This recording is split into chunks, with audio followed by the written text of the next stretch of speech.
1916 жылғы Жетісуда болған ірі күрестердің бірі Қарқара көтерілісі деген атпен мәлім. Патша өкіметінің 1916 жылғы Қазақстанның, Орталық Азияның және ішінара Сібірдің 19 жастан 43 жасқа дейінгі ер азаматтарын тыл жұмыстарына алу жөнінде жарлығы көтерілістің басталуына негізгі себеп болды. Но, киргизы, не забывайте, я так же легко могу взять вас силой, как я беру. Жарлық бойынша Қазақ өлкесінен 400 мың адам, ал соның ішінде Жетісу облысынан 87 мың ер азамат майданның қара жұмысына алынады деп шешілді. Бала өлгенше шал өлсін дейтін сөзді ту еткен жұрт атқа қонды.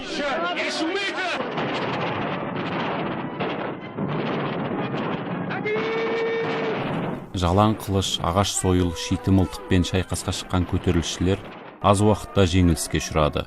Тарихшы Рашид Оразов көтеріліс басталғанға дейін қарапайым халықтың қолында қамшыдан басқа қару болмаған еді дейді. Жаркент уездік сотының басшысы Смирновтың алған мәліметтерінде Қабанқарағайда Ұзақның үйінде кездескен кезде бір-екі адамда револьвер болды дейді. Ал қалғандардың қолында барлығында қамшы. Олар бірден не қылған жоқ, алғашқында бейбіт түрде өздерінің наразылықтарын білдірді. Бірақ сол кездегі билік тарапынан қысым көрсетілгеннен кейін майданға алынатын адамдардың тізімі сақталатын, сол кезде болыстық кеңселерге шабуыл жасалып, сол кеңселердегі жасалған тізімдердің бәрін өртеп жіберген болатын. 16 жылы 2 шілдеде патша жарлығы елге тарайды. 6 шілде күні Албан руының игі жақсылары Ұзақ Саурықовтың үйінде бас қосып, соғыстың қара жұмысына бала бермеуге серттеседі. 11 шілдеде Ұзақ, Жәменке, Тұрлықожа, Серікбай бастаған топ Ереуіл төбеге келіп ту тігеді. 21 шілдеде Қарқара жәрмеңкесінде 12 пулемет, 4 зеңбірек пен көтерілісші жұртты 4 жағынан қоршауға алған патша әскері оқ жаудырады.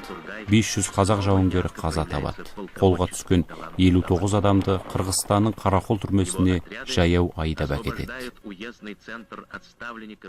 26 шілдеде Қарқара жәрмеңкесі арқылы Қарақол түрмесіне жаяу айдап апарып, сотсыз, тергеусіз 12 тамызға шейін қамады. 12 тамызда сол кездегі Қарақол түрмесінің бастығы Храмых Жетісу әскери губернатор Фольбаумнан көтерушілердің көзін жою туралы арнайы бұйрық алған.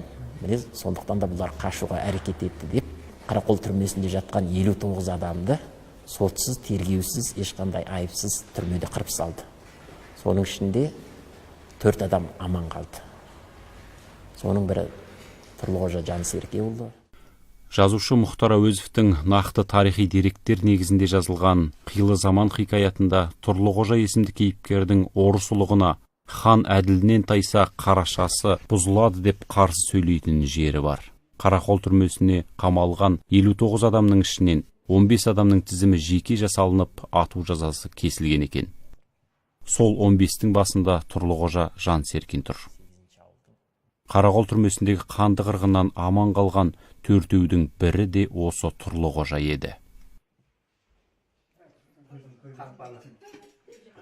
Тұрлықожа батырдың шөбересі Сейіткәрім ақсақал Алматы маңындағы Бірлік ауылында тұрады. Бұл әулет бүгінде аталары туралы әр ақпаратқа мұқият қарайды. Міне мына суреттерін беріпті міне. Мынау жаңа Подборковтың нелерінің суреті ғой міне. Стражниктердің халыққа неғып жатқан.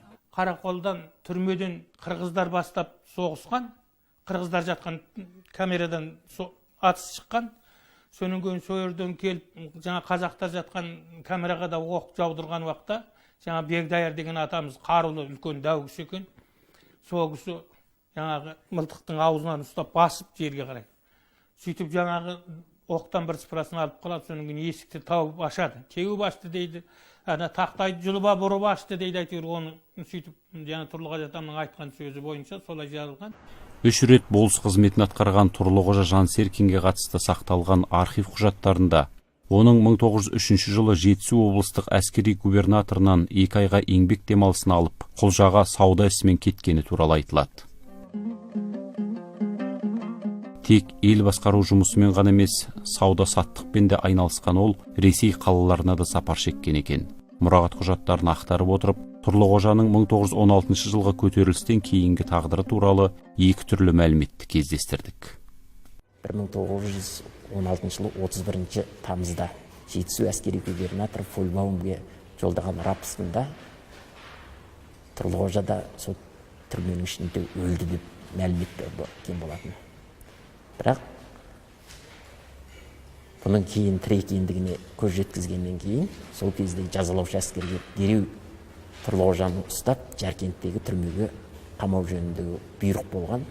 Бірақ Тұрлықожа Қарақол түрмесінен қашып шыққаннан кейін өзінің ауылы отырған Айтболыстығына келіп, қазіргі Нарынқол өңіріндегі Өртенсай постысы арқылы Қытай жеріне ауған. Архивте мынандай деректер тіркеліпті.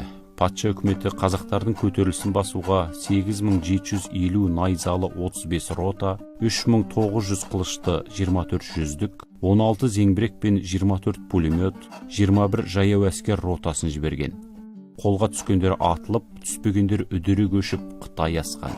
Алаш зиялысы Мұхамеджан Тынышбаев қазақ газетінде Жетісу жерінен қазағы бар, қырғызы бар, 300 мыңдай адам Қытай жеріне босқыншылыққа ұшырады дейді. Шекараға барған кезінде ар жағынан Қытай әскер өткізбей, бер жағынан жазалаушы әскер қуып барып, қазіргі Сүмбе ауылының тұсында қатты қырғын болды. Көп мал жан суға кетті деп жазады. Тұрлықожа Жансеркиннің ата қонысына қай кезде қалай оралғаны белгісіз. Тек Өртенсай постысын бірнеше мәрте бұзғаны туралы ғана дерек бар. Шөбіресі Сейіткәрім Тұрлықожаның ұрпағы едік деп айтуға жасқанатын күн туған еді дейді. 53 жасында ұсталды, 54 жасында сөйтіп қайтыс болды. Ол кісінің енді сол уақытта мынау заманның партияның жаңа қысымына қарай сол бәленшенің ұрпағы едік деп айтуға жасқанып кетті. Біз бәленің тұқымы едік деп айта алмай қалған замандар болған. 1916 жылы қазан айында Қарқара көтерілісі патшаның жазалаушы әскерінің күшімен толық тоқтатылды.